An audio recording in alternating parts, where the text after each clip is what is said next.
आज हूँ पहली रज रज रज बोली कहया गले आम बहुत एक्साइटेड थाउ। प्रथम आम मामू घर को जावाई समस्ते आम नुह प्रत्येक लोग जी कि मामू घर को जाकि रज कर जो मजा सेटा आजिकल आ जेनेरेशन ना।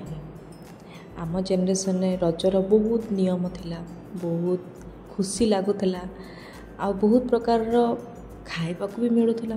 किंतु एबे समय अभाव एते हेलानी जे खाइबा तो छाड़ रज करने भी मन पड़ुनी। किंतु जेते बेले मामू घर को आम जाऊलु सेते बेले आम मोर एबे भी मन पड़ुछि आई आमर गोटे बड़ जगार बहुत ही बड़ वाला गोटे पोड़ पिठा बनाती। आम तो सेते बेले छोट थिलु एते लक्ष्य नथिला केमिति बनाती, किंतु सेतारे बहुत एक्साइटेडमेंट थाए कि आम पिठा खाइबा।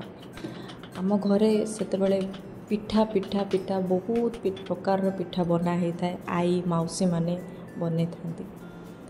सेते बेले समय थिला कि मौसी माने आमको सजबाज करती। आम सकाळ राति सूर्य उदय पूर्व गाधी पाधी रेडी होकि आम रेडी हो जाइथाउ रज करने के। मौसा भाई एमाने समस्ते दोली बांधि था। आम सज होकि पिठा खाई सारा पर समस्त को मुंडिया मारी सारा पर आम जाकि दोली खेलू बोली। किंतु एबे से दिन मन पकईले बहुत ही आखिर लुह झरी आसूची कि से दिन कुआड़े पड़ेगा। फिर भी मो झीर एथरक सेकेंड रज थिला, तो मु चाहूँगी किसी मेमोरेबल करने के सी भी देखूँ काली सकाଳେ बड़ हेले सी भी जानू। से मु ता खुशी पाई कि मु पोड़ पिठा बनई थी, क्षीर पोड़ पिठा घरे। से कि मु चाउल काले राति भिजई देइथिली। चाउल को मु ग्राइंडिंग करदेली। से मु क्षीर नहीं थी 250 ml 200 ml क्षीर। ता धरे मु किछिटा ड्राई फ्रूट्स पकई, चीनी, गुजराती गुंड आ नड़िया कोरा। ता धरे मु आस्ते आस्ते करी से जो चाउल रो बैटरटा थिला ताको मिसेकी धीरे धीरे करके ताको भल भाव जंती देइथिली। आ जंतुआणी पूरा सॉफ्ट होइतिबा दरकार, ताहले ही आपणकर पिठा पूरा नरम रहिबो, नहले पिठा टाण होइजिबो।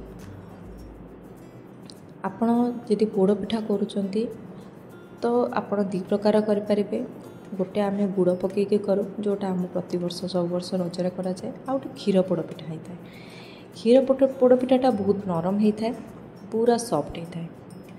आ आमर जो गुड़ पोड़ पिठाटा होता है सेटा भी बहुत सॉफ्ट होता है, किंतु सेटा आठू टिके हार्ड होता है। यही टाइप आपन करेंगे जो टाइप कंसिस्टेंसी आपन देखुंट सेतिक ही जंतुआणी काढ़ीदेवे। तापर आउ अधिका आउ जंतीबे नहीं। सेतिपाई कि एठी तापर पुणी कदलीपत्र दे तादरे किछिटा घिओ देकी मु सबु जंतुआणी दे देइथिली।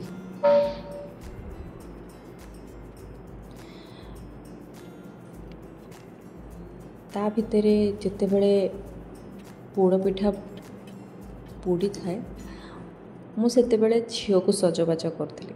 झील को भी सज कला बेलू बहुत कथा किछि मन पड़िला रजर। जेतेले आमे छोट छुआ थिलु, जेतेले आमे झील थिलु, बाहा हेई नथिलु, सेते बेले मौसी माने जो माने थिले भौणी थिले।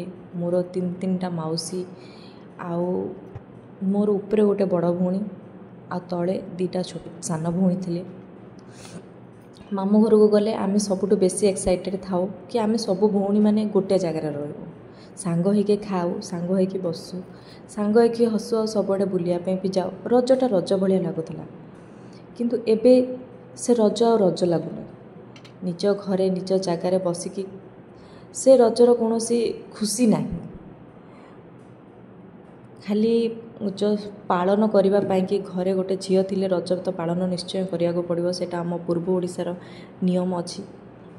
तो से नियम को बजाय रखिया पाई कि खाली पालन करिया को पड़ुछि, नहले मनरे से खुशी नहीं। तथापि सब प्रकार मनरे कष्टटाक रखिकी मो झील को सज कर लगी सज कला बेलू भी बहुत कथा मन पड़ूला भौणी मैंने मौसी मैंने मुझे भी अलता लगाएनी मौसी मैंने मत जबरदस्त करी मत अलता लगाती मत बहुत कष्ट मु अलता मेहंदी सज मु बहुत कम हुए चूड़ी भी पिंधेनी मु किंतु मौसी मैंने से बहुत ही जबरदस्त करके मत चूड़ी अलता नेल पॉलिश सबू प्रकार जिनस पिंधा को ट्राए करती रज ही गोटे जगह थाए जो थे कि मुझे सज हुए से भी पुणी मौसी मानकर से हाथ थाए भौणी बड़ भौणीर हाथ थाए कि तू सज हवा को बाध्य फिर भी मो झील को मुझे सब प्रकार निज हाथ में सज करी बड़ हेले से निजे सज हम झील को सज कला परे ता भितर भितर मो पोड़ पिठा को देखु थाए नचेत पोड़ीज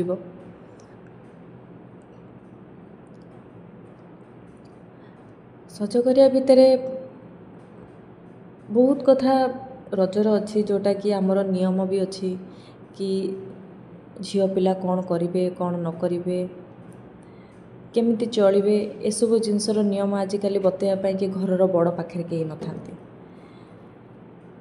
बाहागर सरला परठू रज केमिति कौन पालन करा जाए मु निजे भी पालन करि पारे नै एबे झील मोर अच्छी बोली आज रजटा रज भलिया लगुच घरे झील नथिले रज रज ही लगे नहीं भगवान कहीं लोक मान मनरे आसे कि झील